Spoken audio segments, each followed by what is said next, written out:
Hoy, a fondo la reforma a la salud, un desafío por el bienestar de miles de colombianos. Análisis y diagnóstico en nuestro espacio.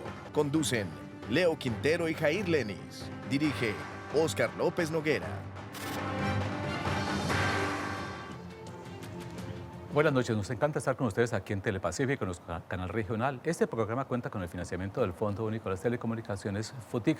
Don Jair Lenis, buenas noches, ¿cómo está usted? Buenas noches, Leo. Un cordial saludo para todas las personas que nos ven a esta hora aquí en A Fondo. Vamos a revisar este tema de la reforma a la salud con tres expertos. El médico Pedro Pablo Perea, del Instituto para Niños Ciegos y Sordos, su director. Buenas noches, médico, ¿cómo está usted?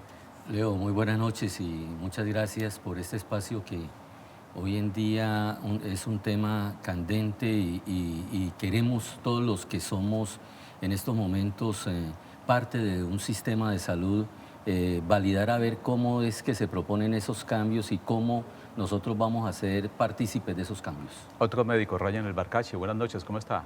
Leo, buenas noches, un saludo a ti, a ustedes aquí y a toda la audiencia. Y preciso un muy buen tema para que lo podamos discutir y que la ciudadanía lo pueda conocer un poco más. El doctor Villamizar, buenas noches, ¿cómo está usted? Hola Leo, muy buenas tardes, Jair, buenas tardes, doctor Perea, doctor Ryan. Pues muchas gracias por la invitación, yo creo que es un tema de actualidad. Sabemos que los dos pilares de una sociedad definitivamente es la salud y la educación.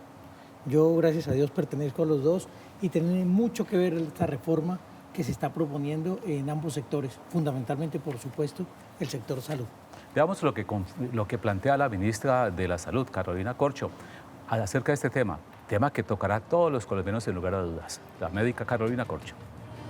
Nos abocamos en estos 5 años a construir un proyecto de ley de reforma estructural al sistema de salud que recogiera esa jurisprudencia de la Corte Constitucional y generara un sistema. Y un sistema no es eso que están diciendo que van a acabar todo, por favor, por favor. Si se acaba la intermediación financiera y administrativa, no se acaba el sistema.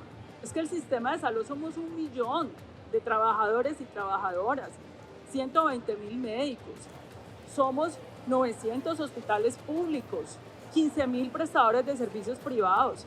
Acabar una intermediación no es acabar el sistema. Todo sistema de salud necesita un pagador. El Estado ya tiene uno, que es el ADRES. El ADRES ya es un fondo donde están todos los recursos.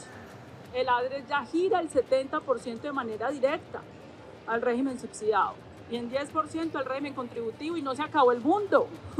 Lo está haciendo todos los días. ¿Y por qué no fortalecemos entonces el ADRES? Y que el ADRES pague directamente.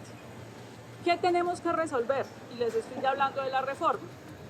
Ese ADRES hay que generarle un sistema de información, porque el ADRES gira a las EPS de régimen contributivo y a partir de ahí perdió el control de los recursos. Aquí no podemos perder, son recursos de los colombianos. Entonces, el ADRES lo descentralizamos. Lo descentralizamos no quiere decir que se lo entreguemos a los alcaldes y a los gobernadores. Simplemente yo necesito un ADRES que tenga una regional en el Caribe para que sea un sistema de información que pueda saber cuáles son las clínicas y hospitales que hay allí. Yo tengo que meterle una tecnología para que podamos tener una Big Data que, como en el sector financiero, cualquier movimiento transaccional del sector financiero se sabe, porque hay un sistema de información. Hay que generarle un sistema de información al sistema de salud. Eso es en lo que yo he estado esta semana, es cómo obtengo los recursos para hacer todo esto que estoy diciendo. Porque todo lo que estoy diciendo, si no está en un presupuesto que aprueba el Congreso, no hicimos nada. El primer brochazo de lo que puede ser esta reforma, doctor Villamizar, ¿qué va a pasar con base en lo que dice la ministra con lo que ella llama la intermediación, que es el cabo final que ella quiere soltar de todo este sistema de salud? Pues fíjate que ese es el problema que no ha tenido la claridad suficiente. Todos estamos conscientes de que el manejo de los recursos es un manejo, debe ser muy delicado, muy respetuoso y muy honesto. En eso quizá el gremio médico está de acuerdo en que debe tener un ente que lo pueda controlar y en el cual tengamos todos confianza. Pero desde el punto de vista administrativo necesitamos un ente que lo administre. Y definitivamente en ese ente tiene que ser una EPS. Obviamente manejemos los recursos fortaleciendo el ADRES, con lo cual estoy completamente de acuerdo, y quizá creando algunas otras oficinas de pago muy seguramente controladas por el ADRES, pero definitivamente el manejo financiero es fundamental para que podamos ejecutar la reforma de la salud que pretendemos, que es atención para todos con calidad y con eficiencia. Doctor Rollán, viendo la ministra de Salud dice que el sistema de salud no se va a acabar, que tampoco se va a acabar el sistema financiero con el tema de la reforma de la salud. Totalmente. Yo sí quiero dejar como un comentario con relación a las EPS. Cuando inicia este sistema de salud, a través de la Ley 100, hace ya que casi 30 años aproximadamente, había más de 200 EPS que iniciaron en este proceso. Al día de hoy tenemos 32, de las cuales 14 se van a liquidar pronto, que están, digamos, quebradas, en crisis, debiendo plata. En ese sentido, el sistema ha demostrado después de 30 años de que de esa manera no funciona. Genera problemas en el sistema y no se pagan lo que debe pagar a través de esa intermediación. Claro. Es decir, que las EPS no le pagan ni a los hospitales públicos ni a los hospitales privados. Entonces, lo que se cambia es quién le envía el dinero a quién. Entonces, ya no estaría la EPS como intermediaria financiera. O las IPS también, ¿no? No, eso es otra cosa. Y ya, entonces, el Estado, a través del ADRES, que puede, luego, según la reforma que se quiere plantear, es el Fondo Único del Sistema, ¿sí?, que pagaría directamente a clínicas privadas, hospitales públicos, eliminando entonces ese proceso de intermediación que a hoy, y perdón, termino la idea, debe más o menos 12 billones de pesos a los entes privados y más de 10 billones de pesos a los entes públicos. Entonces es un problema grave que creo que sí hay que reformar. Una entidad que sufre todas las consecuencias tanto de antaño como de ahora es el Instituto para Niños Ciegos y Sordos. Cada vez que si quiebra una IPS, ustedes pagan el pato. Sí, Leo, lamentable. Son más de 7.000 millones de pesos que el Instituto para Niños Ciegos y Sordos ha dejado de percibir en los últimos 6 años con las decisiones... 1.000 millones de pesos por año, más o menos.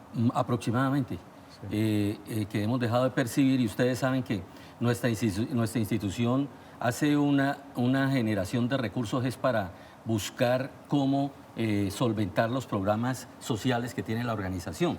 Entonces, estoy de acuerdo contigo que llevamos prácticamente de esta ley 28 años y en 28 años el sector asegurador no dio respuesta, se convirtió en un intermediador paquidérmico, se convirtió en un intermediador que no ofreció garantías al texto de la Ley de Seguridad Social en el país, y en estos momentos validar esa propuesta. Yo soy amigo de que a grandes males, grandes remedios, y un buen remedio puede ser, acabando con esa intermediación, que el sector prestador reciba los recursos para poder que nosotros podamos decir, generamos calidad en los procesos de atención, porque nuestro país mejoró ostensiblemente el tema de cobertura, pero tenemos un problema crítico de mucha barrera frente a la calidad de la prestación de servicio. Doctor Villamizar, debe acabarse las EPS, o como dice el doctor Perea, pues a grandes males, grandes remedios. Aquí comienzan las discusiones y es donde estamos todos pues ávidos a opinar sobre esto. Yo creo que lo hemos manifestado claramente que hay un problema de flujo de recursos, y en ese flujo de recursos tenemos que tener el control. En eso yo estoy completamente de acuerdo en que hay que quitarle la administración financiera a las EPS. Mejor dicho, quitarle el billete a las EPS, que las EPS no lo toquen. Y pagarles por la labor que hacen, que es administrar. Es la vinculación del usuario, la autorización de algunos servicios, etcétera. Como un operador. O como un operador. Pero hay un aspecto importante que el doctor Ryan ya lo mencionaba. De 200 EPS quedaron 30 y pico, y de las 30 y pico ya van 14 para eliminarse. Sí. Pero resulta que nosotros podemos mencionar, obviamente, con los dedos de la mano, 5 que lo han hecho bien y que lo han manejado bien. Eso quiere demostrar que el sistema no es tan perverso. El sistema es perverso porque no se administró ni se manejó adecuadamente, ni fue honesto el sistema. Pero sí se puede, y nosotros podemos mencionar algunas de ellas que lo van a poder hacer, que a lo mejor les interese o no, cuando ya no van a manejar el dinero. Pero yo sí estoy convencido que el dinero lo debe manejar el ADRES, y ratifico que las EPS se deben mantener por lo menos en un tiempo determinado donde lleguemos a la madurez suficiente sobre quién va a administrar, quién va a afiliar a sus usuarios y quién va autorizar los procedimientos. Y al Por fin eso de opinión cuentas, precisamente sobre eso, sobre la afiliación, porque siempre, además que es obligatorio afiliarse. Así usted, digamos, tenga una medicina prepagada, tiene por obligación también que afiliarse a una EPS. Ahí, doctor Ryan, ¿cuál sería, digamos, en este caso, directamente pagarle quién al gobierno, a un operador como?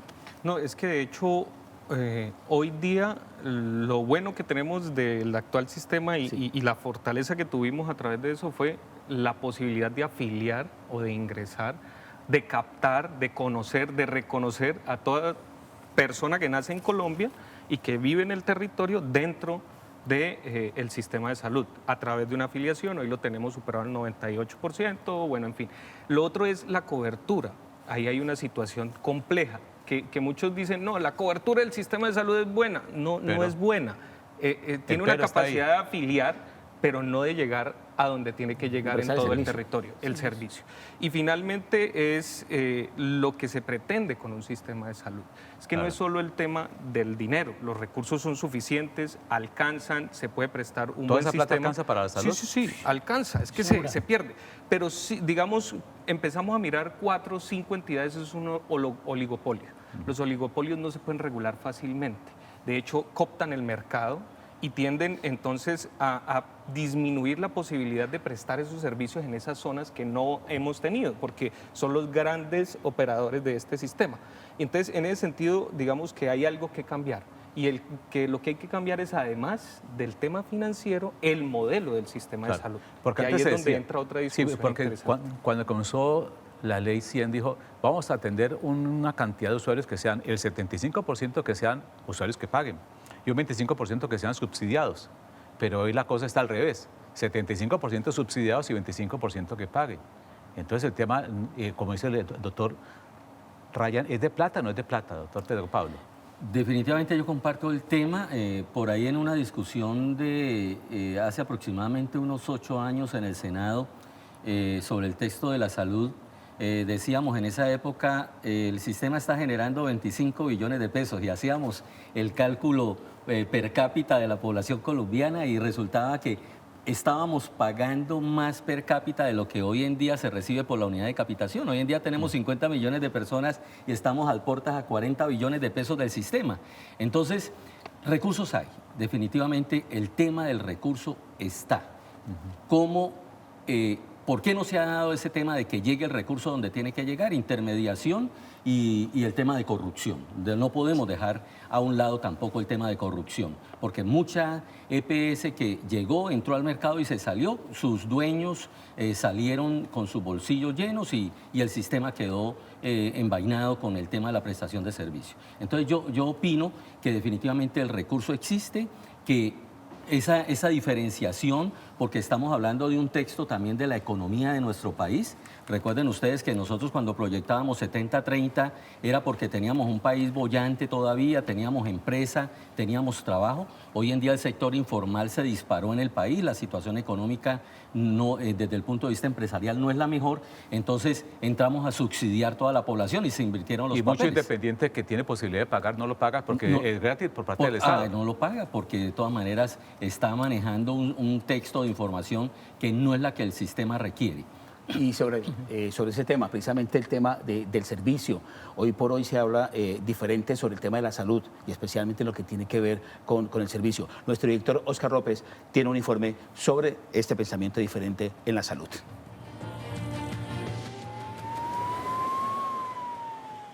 La salud en Colombia, más allá de una reforma, necesita un cambio de objetivos y una nueva forma de pensar diferente en todos sus procesos, con un factor fundamental en el desarrollo de la sociedad, según Leonardo Spitia, gerente de un laboratorio que viene trabajando en un cambio de la cultura organizacional desde el sector farmacéutico nacional. Promover, inspirar en la gente una forma diferente de abordar los problemas. A veces lo que me parece o lo que nos parece es que cuando nos quedamos encerrados los mismos, pensando sobre las mismas cosas y tratando de insistir en las mismas soluciones, a donde debemos apuntar esas soluciones mucho más integrales, mucho más proactivas. El servicio de atención a la salud debe rescatar las vocaciones. Para que el sector salud mejore, para que las brechas que tenemos todavía de atención con los pacientes, pues cada día sean más pequeñas. Las personas son las que hacen las organizaciones. Y todos los procesos de innovación, todos los procesos de cerrar brechas tienen que nacer de la persona y tienen que nacer del propósito último de las personas y de las organizaciones. Y las apuestas son múltiples en virtud a las exigencias que se requieren de transformación de un modelo de salud. Siempre tenemos que trabajar con todos los demás actores de una manera colaborativa para que las soluciones realmente sean efectivas. Esto no lo solucionamos solo nosotros, ni solo los prestadores, ni solo los médicos, ni solo los aseguradores. Yo comenzaría reconociendo que el sistema, en todo caso, tiene muchas fortalezas. Y hay muchos ejemplos de trabajo colaborativo entre IPS, EPS, los médicos y el gobierno, pero todavía hay baches de comunicación en algunos sectores, en algunas empresas más que en otras, en algunas geografías más que en otras, y pues la idea es siempre estar trabajando para cerrar esos. Pensando diferente, actuamos distinto como sociedad, y en esta coyuntura una reforma de la salud es fundamental aportar desde todos los sectores para que surjan las mejores transformaciones.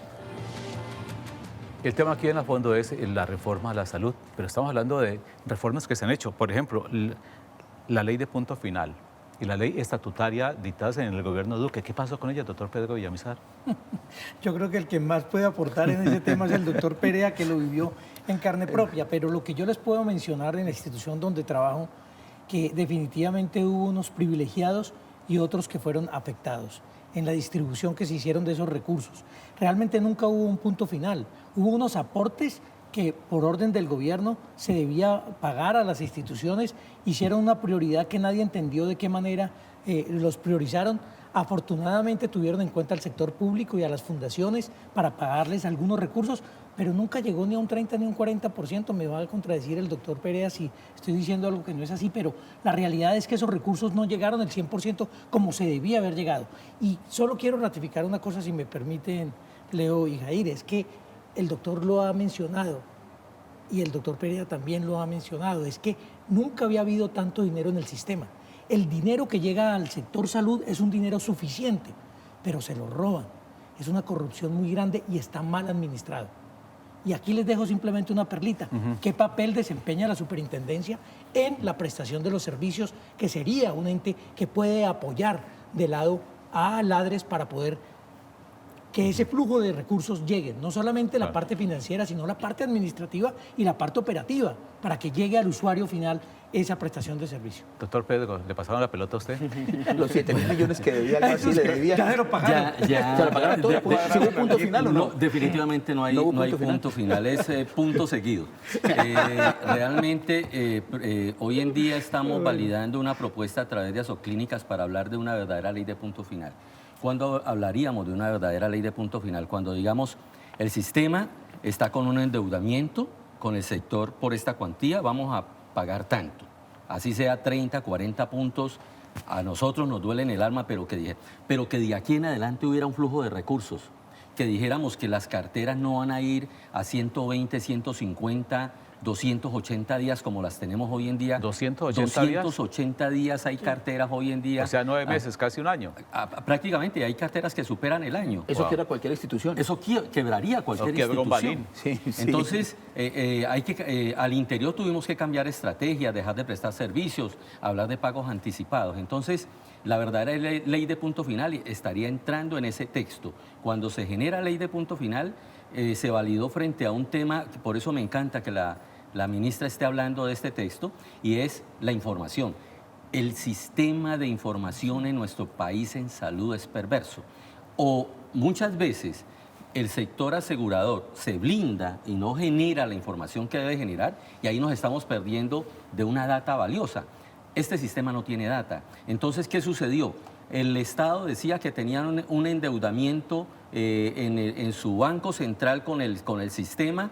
Les voy a dar como ejemplo, hablemos de 1.000 millones de pesos. Eso era lo que le estaba debiendo al sistema. Pero ¿qué dijeron ellos cuando auditaban esas prestaciones de servicio, veía que un dólar de 1.000 pesos lo cobraban a 5.000 pesos. Uy, no. Entonces comenzaron a hacer una auditoría interna muy valiosa que terminó diciendo, hombre, si yo le estoy debiendo a usted 1.000 millones de pesos, le voy a pagar 40 porque es que sus cuentas no corresponden. Entonces ahí es donde entra... Sobrefacturación. Sobrefacturación, había mucho... Duplicación. Es decir, había mucho problema con el texto de las cuentas que se le presentaban al Estado. Entonces el Estado generó esos 40 puntos, dejó 60 puntos a un lado, ¿y quién se perjudicaba con esos recursos? El sector prestador, que verdaderamente había prestado el servicio, no era el que generaba la cuenta de cobro al sistema centralizado que teníamos en su momento, al FOSIGA, y allí se nos vinieron una cantidad de problemas. Entonces llegó la famosa ley de punto final que nunca dio cobertura, y es más, dijeron que iban a pagar 40 puntos y nos pagaron, como decía el doctor Pedro, no más de 20 puntos. No, Dios mío. Entonces no hubo ley de punto final. Y frente a la ley estatutaria, Leo, pensamos que fue un tema de escritura sobre derechos. Yo pienso que el usuario ganó mucho con con esta ley estatutaria. El médico validó de nuevo el texto de autonomía médica sobre ley estatutaria, pero hacía falta lo que era la regulación, porque salió como ley, pero no salió la regulación. Y cuando no sale una resolución que regule una ley, pues se vuelven ambiguas las situaciones y no se genera el efecto que verdaderamente se busca. Doctor Rayana, esto entonces, digamos que el punto final pudo haber sido, como lo explica aquí nuestros invitados, como un borrón y cuenta nueva, y por eso ha llevado, digamos, a que se presente una reforma del tema de la salud. No solo eso, y yo diría un borrón mal hecho y la cuenta quedó ahí. Un tachón que va allí, pero no pagan. Porque es que eran más o menos 11 billones, si mal no me recuerdo, que la ley de punto final quería concretar.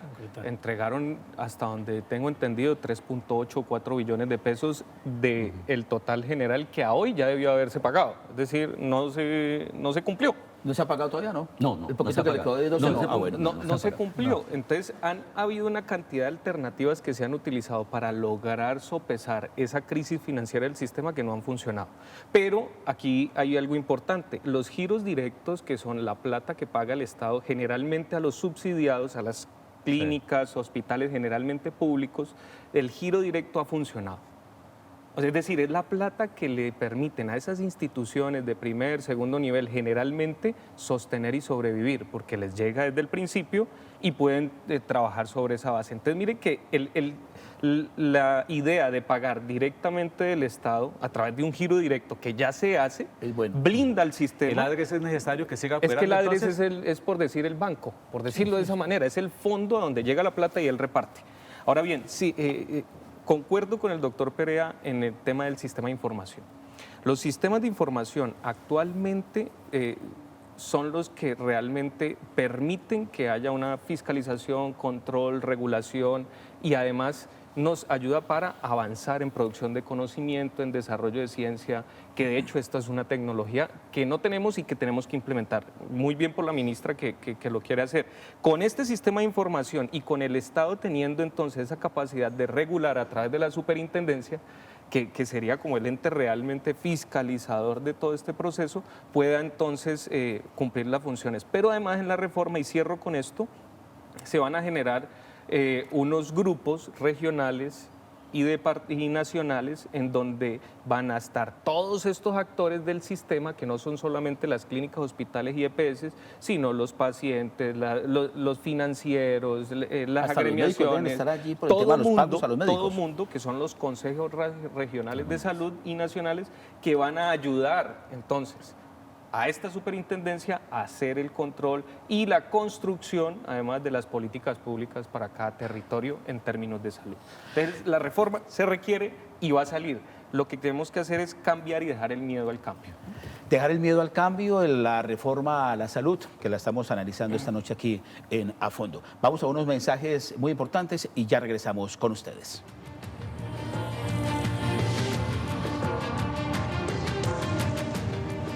Y estamos aquí en A Fondo, analizando el tema de la reforma a la salud con los médicos invitados. Pero también hay otro médico, el doctor Gabriel Mesa, que ha pertenecido precisamente a las EPS, hoy está dedicada al tema académico. Óscar López.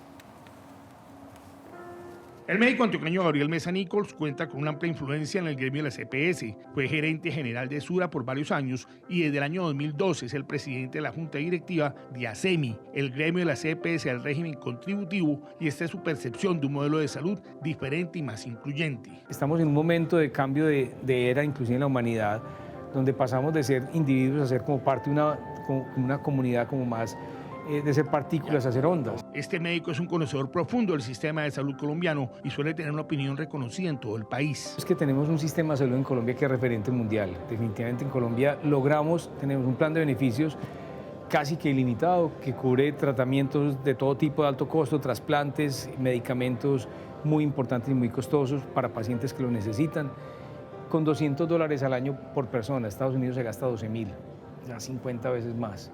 Entonces tenemos unas eficiencias importantes, tenemos problemas indudablemente, pero construir sobre lo que tenemos, sobre esa capacidad y mejorarlo.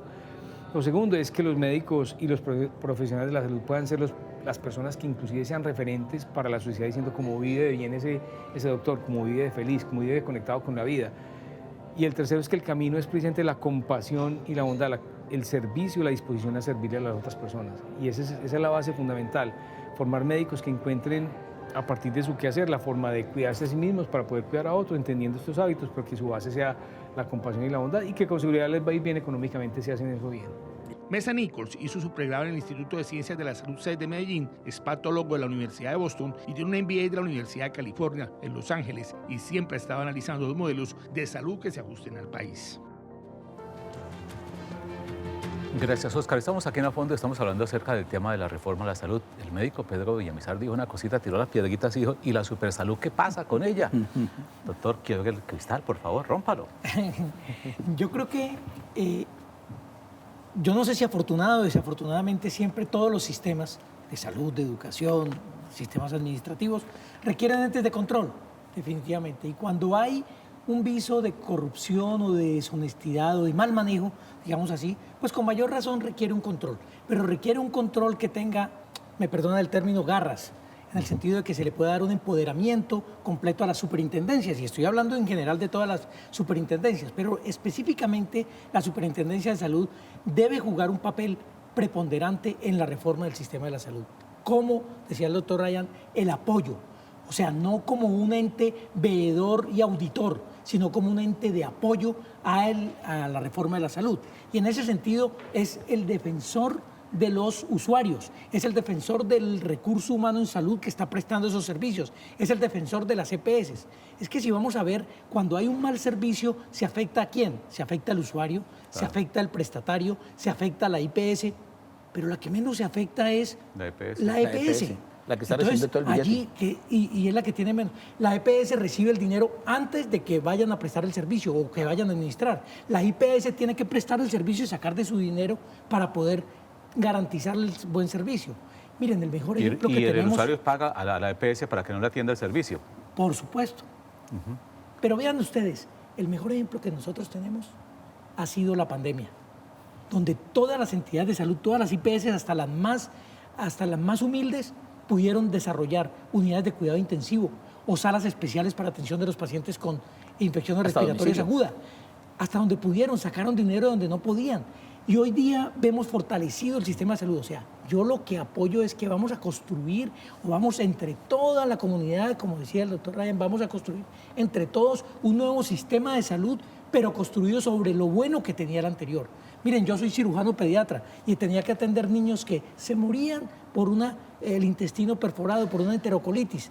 Y hoy día los puedo operar en cualquiera de los hospitales públicos o privados de alta complejidad, y esos pacientes viven y van a tener buena calidad de vida. Díganme ustedes si eso el sistema no ha tenido. Por eso, claro, en alta complejidad todos tenemos los mismos derechos, sea subsidiado o tenga la póliza más alta de una entidad de prepagada. Doctor Ryan, ¿también se debe reformar la Superintendencia de Salud?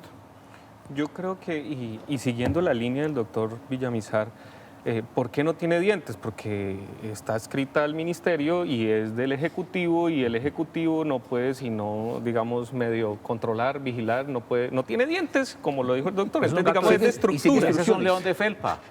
Algo así. Son león de felpa, nada más. Son eso, en el fondo. De adorno, nada más. Es que en el fondo son eso. Por eso no tiene esa capacidad de ir más allá.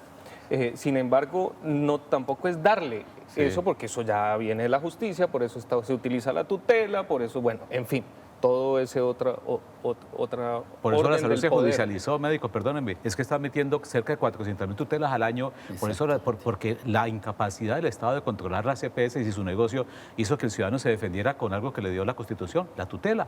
Y las tutelas en Colombia para la atención de salud hacen que las EPS funcionen o si no el gerente sea para la cana. Infortunadamente lo que pasa, y a las EPS les gusta ese negocio, ¿sabe por qué? Porque cobran la plática al Estado después de la EPS. Ese es un llevo, pero doy también. Sí, claro, es que es perverso, son incentivos perversos que el mismo sistema genera para este intermediador financiero. Y hay otra cosa, estas aseguradoras grandes, importantes, Sanitas, Sura y demás, ellos tienen clínicas también. Sí. Que en últimas, si nosotros lo miramos desde una figura, diría yo que económica, empresarial, podrían ser holdings de prestación de servicios. Integración vertical se llama eso. Exacto, técnicamente esa es la palabra. Entonces, estas aseguradoras que prestan bien sus servicios, porque tienen, digamos, su capacidad, su red para hacerlo, pues no van a tener inconveniente porque se les va a pagar a ellos mismos directamente, a esas entidades. Entonces pueden hacer esa transformación dentro del sistema que no les afectaría a quienes están prestando bien el servicio. Ahora bien, insisto en que tenemos que pensarnos no solamente en el tema económico, sino en cómo es el sistema de salud. Hoy es un sistema que, entre comillas, es preventivo, la ley lo dice, pero que no es preventivo, y tenemos que migrar utilizando los sistemas de información, las nuevas formas de entender y relacionarse entre la vida, el ambiente, el ser humano y demás, para poder entonces transformar el sistema y ver desde la salud y no desde la atención de la enfermedad. Y eso es lo que se pretende también hacer yendo al territorio a cubrir estas necesidades, pero tiene que ser integral. Así que yo quiero como abrir un poquito, tocar ese tema porque la gente en la calle cree que los van a dejar de atender. No, los van a seguir atendiendo, el sistema sigue funcionando y lo que se va a hacer es acercarse más a la ciudadanía e intentar tener un sistema que prediga y que prevenga. Aunque la reforma dice que a la salud va a ser a partir del próximo año, ¿no? Pero me imagino que ya se está haciendo todo el estudio de la reforma a la Hacia salud. marzo, abril tendrán que presentarlo más. Pero no hay temor de que la gente, lo que usted acaba de decir, doctor, que ya no me van a prestar el servicio, me voy a quedar sin la salud. Pero hay EPS que están haciendo ese juego, ¿sabe? Y yo le puedo mencionar una si usted quiere perfectamente, porque el juego es al servicio del usuario que está pidiendo una consulta especializada, ya le hacen el juego de que no hay agenda y al día siguiente el teléfono no funciona o el teléfono no opera y entonces usted que lo llama después, en 15 días le contesta a uno y dice no hay agenda todavía y colocan al usuario para que la cita no venga este año. Ya están dando citas para el próximo año en las EPS. ¿Qué pasa con la salud? Claro. Exacto. ¿Qué pasa con el servicio de las Ese EPS? es el punto álgido que tenemos que tratar. Más que la plata, que la hay, porque está es mirando su cómo rentabilidad. mejoramos las condiciones de salud de la población. Y así mejor la productividad, así desarrolla el país, se desarrolla el país, entre muchas otras Mientras la cosas. EPS maneja su rentabilidad, el usuario le descuentan de su salario o el Estado paga el subsidio y la EPS no da el servicio de salud. Le menciono una, con Sanitas, por ejemplo. O sí da el servicio la IPS, pero la EPS no la paga. Claro, o se demora en autorizar. Son muchas situaciones. Y sigo con el tema del superintendente de salud. ¿Se debe cambiar? El doctor Rayán decía que inclusive pues, depende del mismo ministerio. ¿Hay que sacarlo del ministerio, pasar a otra dependencia, doctor Perea? Sí, Jair. Yo pienso que en el texto de los controles, lo que se vuelve crítico en un control es cuando se es juez y parte. Es decir, cuando yo estoy inmerso en un texto donde dependo y mi jefe es quien está generando la política pública, quien está haciendo, entonces si soy control, un ente de vigilancia y control como la super, diría yo que debe existir, pero que no tiene que tener una dependencia directa del ministerio, tiene que funcionar como un tema de independiente para poder ejercer sus funciones. El super nos habló de una norma y la norma salió en el 2018 donde hablábamos que por fin la super iba a tener la FOMASO dientes, pero vimos que era una caja. Es decir, no eran dientes de verdad, sino que era una caja lo que se le colocó a la super. Y se cayó la caja. Una caja de dulce. Y se cayó la caja. Porque realmente lo que salió en esa norma fue que los que direccionábamos IPS, los que somos gerentes de IPS hoy en día, si no hacemos el debido proceso con los pacientes, podemos generar un proceso administrativo, legal y jurídico. Sí. Pero Hombre, dice uno, entonces el asegurador, ¿qué pasa con el asegurador con esos famosos dientes? Pues les doy el ejemplo de entidades que han estado bajo supervisión permanente de la Super 5, 8 años y terminan diciendo de la noche a la mañana uno se levanta y lo primero que ve en la noticia es liquidada entidad. ¿Por qué esperarse 8 años? ¿Por qué no actuar cuando esa entidad viene con unos incumplimientos sucesivos? Entonces, y fuera de eso, cuando aparece un momento de otro liquidad, entonces tiene 3 o 4 millones de usuarios, entonces repartámoslos en otras EPS. Otro dolor. Otro trauma. Y con eso, yo pienso que estamos perdiendo la perspectiva. Cuando uno ubica un sistema en 2 textos, ¿quién es la razón de ser del sistema? La población usuaria, los pacientes. Claro. Si todos estuviéramos trabajando en conjunto, validando esas necesidades de la población usuaria, no estaríamos aquí sentados, número 1. Número 2, cuando decía muy bien el doctor Ryan, estábamos planteando, desde que nació el sistema, colocamos un listado diciendo que el plan de beneficios es este. Y planteamos un sistema basado en enfermedad. Sí. Y le dimos 6.1 puntos al tema de prevención, que la EPS se lo echó al bolsillo. La EPS nunca gastó los 6.1% del sistema que le da de unidad de capitación para hacer inversión en el tema de promoción y prevención. Y hoy en día, que tenemos el 12.3% para promoción y prevención, tampoco lo estamos haciendo.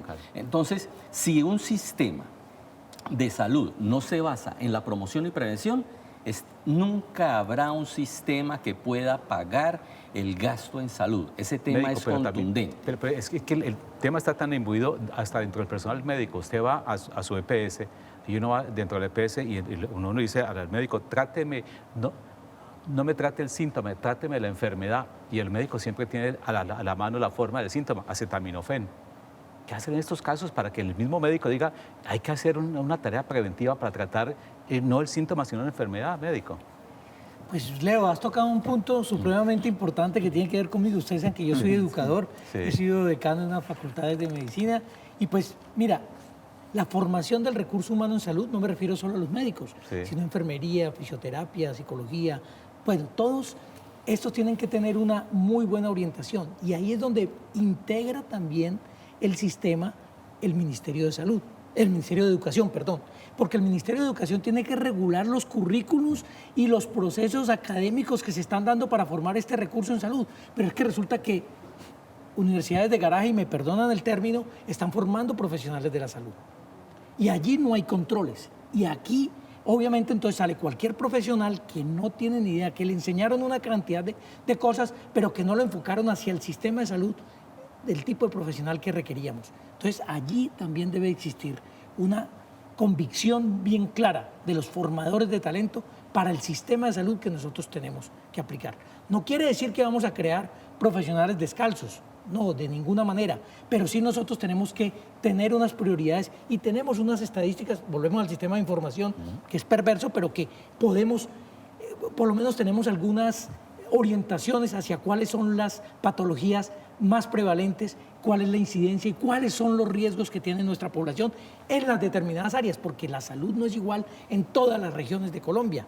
De tal manera de que eso se lo tenemos que enseñar. Y ahí las universidades tenemos una gran responsabilidad. Por eso tenemos que involucrarnos, tenemos que trabajar mancomunadamente con el Ministerio de Salud. Siguiendo, digamos, el tema de los médicos, porque lo toca a uno y lo ha vivido, cuando el médico dice, no, solamente tengo 10 o 15 minutos para atenderlo, y eso es rapidito. ¿Por qué? Porque la EPS le dice, ¿verdad? Primero, porque no les pagan muy bien a algunos médicos. Y segundo, porque eso se volvió un negocio. Ya uno es un cliente, no un paciente, y solamente, doctor Ryan, 10, 15 minutos para atender cada paciente. ¿Usted cree que tiene el tiempo suficiente para diagnosticar la enfermedad? Yo quiero hablar de 2 temas que creo que, a pesar de que están juntos, son separados. Sí. Uno es la formación académica, técnica, profesional de quienes vayan a desempeñar un rol en el sistema de salud, que son muchos, como el doctor Villamizar lo plantea, muchas personas. Desde el guardia de seguridad hasta el superespecialista, porque está dentro inmerso. El guardia es un médico de traje muy especializado, nunca se el guardia sabe el traje y no entra. No puede entrar. No entra. El tema es sensibilizar esa población que está ahí, es importante y no se está teniendo en cuenta. Entonces, por eso quiero dejarlo ahí. Uno, por ejemplo, en temas de formación académica, el acceso a la formación académica hoy día es un poco mejor, pero todavía es muy limitado.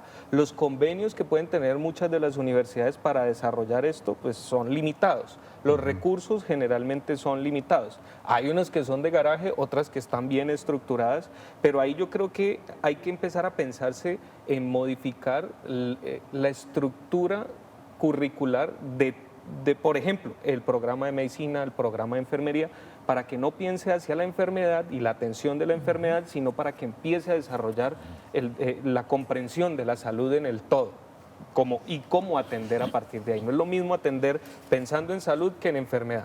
Y paso entonces a un tema álgido para cerrar este primer pedacito, que es el de la formación posterior a la del pregrado, los posgrados.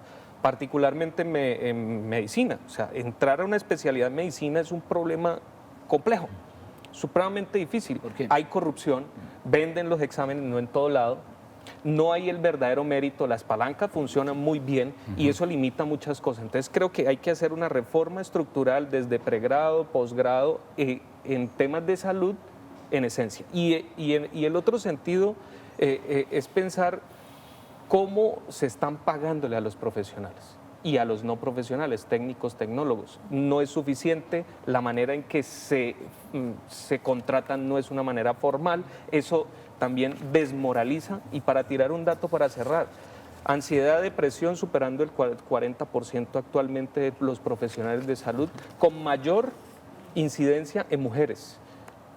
Y una alta tasa de suicidio en el mundo. Entonces, los problemas de salud mental en los profesionales y no profesionales, pero que actúan en el sistema de salud, es bastante compleja. Entonces, parta de ahí para que después esa persona vaya a atenderlo a usted. Y el asegurador le dice, usted tiene que ver tantos pacientes. Entonces, es un contexto como un presupuesto que le pone de cumplimiento de muy pacientes. difícil para ese profesional que recibe mucha información, que tiene que atender a una persona para que se haga de una manera apropiada. Entonces, miren que son problemas estructurales el y médico no tanto buscando médico. del médico. Y el médico buscando médico para que lo trate de la ansiedad o para evitar que se suicide. Que mejor hablamos de las Pena si me tecnologías. extendí un poco. Hablemos de tecnología, precisamente los avances que se han dado en el tema de las aplicaciones. En la tecnología se ha aplicado mucho, ha servido mucho, en la pandemia sí que sirvió mucho. Es así, nuestro director Oscar López Noguera. La proyección por conocer una perspectiva acerca de cómo la transformación digital puede inspirar la innovación en salud en Colombia, desde la innovación para el cambio, lo digital, lo humano y la denominada e-salud, serán fundamentales en la reforma. Antes de la pandemia yo creo que había unas 20 compañías de HealthTech en Colombia. Hoy estamos hablando de 250, 300 compañías de HealthTech. Todo el mundo diciendo que la tecnología nos puede ayudar a vivir mejor y distinto. La tecnología al servicio del humano. O sea, no la tecnología por sí misma en un fin por lograr pues, unos temas, sino cómo la tecnología le aporta a que cada uno de nosotros pueda vivir mejor, porque está al servicio de lo que nosotros necesitamos cada día para que esos hábitos nos permitan cuidarnos y vivir más conscientemente. En Colombia, el campo de la salud tiene múltiples desarrollos tecnológicos forjados con resultados que hacen del país una potencia en Upstart de salud que generan soluciones. ¿Cómo funciona esta tecnología? La persona entra, tiene una aplicación, van haciendo un seguimiento, la persona va viendo los hábitos. Muy buena pregunta. Nosotros desarrollamos de entrada una inteligencia artificial muy poderosa. ¿Qué hace?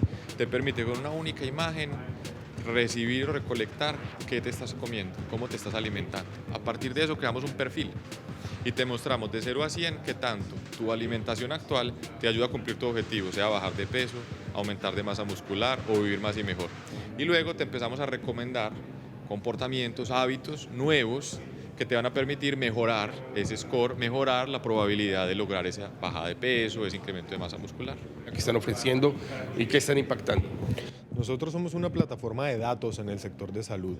Lo que hacemos es que utilizamos una manilla, un dispositivo vestible para obtener mucha información de los usuarios y convertir eso en información vital para el sistema. Esa data lo que nos permite es conocer funcionalmente al usuario y anticiparnos ante cualquier potencial crisis o complicación que pueda tener. Son cuando ya los pacientes llegan, pero no se previene. Creo que eso es un aporte fundamental para la prevención de salud. De acuerdo, el 96% de los recursos de salud se utiliza en los servicios médicos, solamente un 4% en prevención. Lo que nosotros buscamos ante la problemática de que tenemos una población cada vez más vieja y tenemos cada vez menos médicos es utilizar la tecnología para poder atender a esos pacientes con calidad y de una mejor manera. La apuesta por la tecnología en salud es todo un clúster en crecimiento. Colombia estamos lanzando nuestra aplicación, es una aplicación que acompaña a los usuarios en todas las etapas psicoterapéuticas, desde la asesoría psicológica, las herramientas de autorreporte y contenidos de psicoeducación. Es un tema fundamental, sobre todo para una pospandemia, la gente queda con temores, han salido problemas psicológicos, depresiones, que creo que ustedes están apoyando precisamente con esta terapia. Sí, la verdad es que 1 de cada 4 latinoamericanos sufre de trastornos de salud mental, ¿cierto? Esos son datos que se van a exacerbar después de la pandemia. Biológicamente el COVID sí afecta pues estructuras neuronales, ¿cierto? Pero también nosotros entendemos que el sistema de salud colombiano está muy saturado. Lo que nosotros proponemos es un triaje rápido a través de un chat y una derivación a especialidades. Las personas se demoran en promedio 9 días en acceder a servicios de salud mental en Colombia. Eso sí logra, digamos, sobrepasar las barreras geográficas, sistemáticas, burocráticas de todo el sistema. Y luego de eso, con un especialista se demora hasta 3 meses para la cita. Nosotros queremos que podamos sacar el sistema de salud colombiano mucho más rápido para que las personas tengan una mejor calidad de vida, no solamente ellas, sino sus familias. Y estas empresas de Health Tech colombianas están además con sus propuestas cruzando fronteras y dejando en alto el talento nacional. El tema está caliente, el tema es de la reforma a la salud que la presentará el gobierno el próximo año ante el Congreso de la República y en la cual los colombianos esperamos tener mejor atención y mejor servicio y garantías de vida. Estamos en A Fondo por Telepacífico.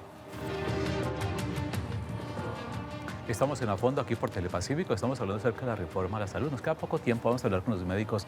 La conclusión suya, doctor Pedro Pablo, es ¿cuál es la base para que se haga esta reforma y que sea eficaz y eficiente para el ciudadano, para el usuario? Bueno, una pregunta muy importante y la podemos concretar en 3 aspectos básicos.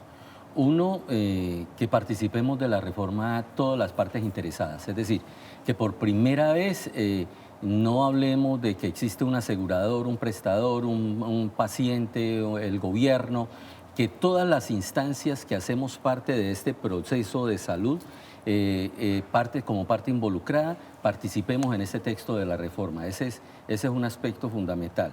El segundo, definitivamente, que la reforma valide de nuevo el texto como lo estamos planteando de regionalización, porque las regiones tienen necesidades totalmente diferentes, necesidades de talento humano, de tecnología, la morbimortalidad de las regiones son diferentes, entonces que le apostemos realmente al desarrollo de región con un sistema de información sólido, que el texto de la lectura que está haciendo actualmente el gobierno frente al tema de intermediación y corrupción sea un tema que lo limitemos, que le generemos barrera, que lo denunciemos cuando lo tengamos que denunciar para poder que este proyecto de esta reforma salga adelante. Serían los puntos claves que yo validaría en estos momentos. Doctor Orellana, ¿hay que cambiar todo del sistema de salud actualmente o se puede dejar un buen porcentaje en la reforma?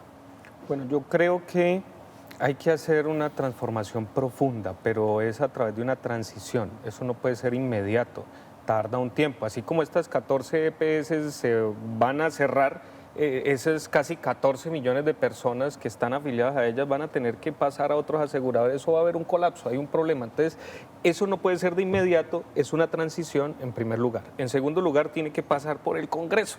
Y pasar por el Congreso implica que haya un proceso de votación, de regulación, de consenso, bueno, en fin, y eso puede tener muchos cambios. Entonces, ¿cuál es el eje fundamental aquí? La pedagogía, e informar muy bien y citar esto, sí, ya la ministra, que creo que lo va a hacer muy bien, esperamos que lo haga muy bien, citará a todos los actores, como muy bien lo plantea el doctor Perea, para que haya una interlocución, una discusión, una construcción conjunta, complementaria de este documento que vaya a ser aprobado en el Congreso. Y es más que otra cosa, es que tomemos conciencia del momento en el que estamos, no solo económicamente, sino con el mundo, nuestra relación con el medio ambiente, nuestra relación con nuestra economía, con nuestra seguridad, es decir, empezar a pensarse la salud desde otra forma, predictiva, preventiva y grande, no solamente atender la enfermedad. Doctor Pedro, ¿usted qué haría? Pues yo invitaría a la ministra y a todos los directivos de salud del país a que no esperemos a la reforma. Yo diría, podemos ir haciendo cambios. O sea, ellos tienen en estos momentos el poder y tienen las posibilidades de hacer muchos cambios que no requieren reforma. Es que hay cosas que se pueden implementar. Ya los doctores, el doctor Pérez, el doctor, mencionaban cambios de que esta famosa direccionamiento de los recursos, del flujo de dinero desde el ADRES, pues fortalezcamos eso. Y eso va a ser un pulmón muy importante para las IPS. Entonces, el primer mensaje sería arranquemos desde ya algunos cambios. Y obviamente le vamos trabajando a la reforma. Lo segundo, la participación de los usuarios en toda esta, porque ellos son los que lo están viviendo. O sea, incluso todos nosotros lo estamos viviendo como usuarios, pero ellos tienen sus representantes. Entonces, permitámosles que ellos nos digan, nos aporten muchas de sus experiencias y de sus vivencias. Y el tercer punto iría sobre el trabajo muy juicioso sobre el recurso humano que trabaja en el área de la salud, incluyendo absolutamente, el doctor lo decía, el doctor Ryan lo decía, desde las personas administrativas y los colaboradores, hasta las personas, hasta el gerente y el especialista de alta complejidad. Allí donde todos nos vamos a comprometer, porque muchas veces, por ejemplo, la disponibilidad de especialistas de alto nivel está a 6 o 8 meses. Vamos a pedir una consulta, no más, pongamos el ejemplo de dermatología. Están las consultas a 6 a 8 meses. Entonces, el grupo de dermatólogos del país, la sociedad de dermatología, tiene que tocarse y decir, vea, ¿yo cómo voy a aportar a la solución del problema? Porque no permiten formar más dermatólogos, pero tampoco aportan con más horas de trabajo de ellos. Entonces, lleguemos a un acuerdo. Por eso esto debe ser abierto. Y a mí me encanta la propuesta que ha hecho la ministra de participación. Ya escuchó a las sociedades científicas, ya escuchó a la Federación Médica, a los colegios médicos. Me parece que esa es una buena aproximación. Popularmente, todos ponen. Sí, claro. Todos. Sí, claro que sí. Pues, don Jair, el tema está planteado. Estamos solamente en este abrebocas. Lo que sabemos es que los usuarios estamos sufriendo y padeciendo las consecuencias de lo que está pasando con las EPS. No entregan medicamentos a tiempo, no hay citas a tiempo. Los especialistas, como dice aquí el doctor Pedro Pablo, citas a 3, 4, 5 veces y las dan y el teléfono de la EPS contesta. Y otro día estaremos tratando también estos temas como las autorizaciones para una simple cirugía. Correcto. Doctor Pedro Pablo, muy amable, muy gentil. Muchas gracias por este espacio y yo pienso que le hemos dado una abrebocas a este tema que es tan candente y esperamos que la comunidad haya sacado sus propios elementos de juicio y que todos vamos a contribuir a que este sistema mejore. Ryan, buenas noches, muy amable médico. Muchas gracias por la invitación y aquí estaremos cada vez que sea necesario. Doctor Pedro, que tenga buena noche. Bueno, muchas gracias a ustedes y por lo menos se le dio otro viso diferente porque todo el mundo habla de la reforma tributaria. Hay que hablar también de la reforma de la salud. Varios diagnósticos se han dado aquí, solamente diagnósticos. Lo que pasa es que ese paciente está en la sala de cirugía y parece que necesita oxígeno hace rato, el tema de la salud. Sí, está en una UCI, mejor dicho, hace rato, peor que el COVID. Cerramos este programa aquí, les recordamos que A Fondo cuenta con el financiamiento del Fondo Único de las Telecomunicaciones FUTIC. Que tengan ustedes muy buena noche.